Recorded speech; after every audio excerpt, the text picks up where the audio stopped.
Cittadini padovani in allarme venerdì fin dal mattino presto per il fumo e gli odori in uscita dall'inceneritore di San Lazzaro in viale della navigazione interna.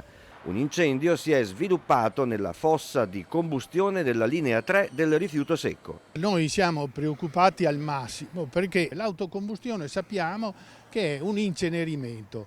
La terra dei fuochi ce lo dice chiaramente, quando c'è un incenerimento cosa significa? Significa che si sviluppano delle sostanze cancerogene che qui sappiamo benissimo c'è la diossina, il PCB e anche i famosi FAS.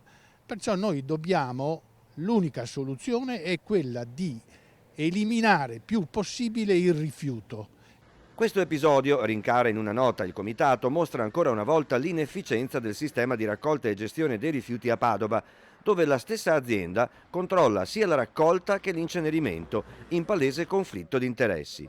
Padova è al penultimo posto in Veneto nella differenziata, 60% contro gli oltre 80% di Treviso e Belluno. Allora si chiede il comitato perché potenziare l'inceneritore con la progettata nuova quarta linea. Per i cittadini invece ci sarà questo grosso problema che da 150 a 160 mila tonnellate all'anno che si bruciano attualmente si arriverà a 220 mila tonnellate all'anno. È ovvio, logico che bruciando di più ci sarà un aumento dell'inquinamento.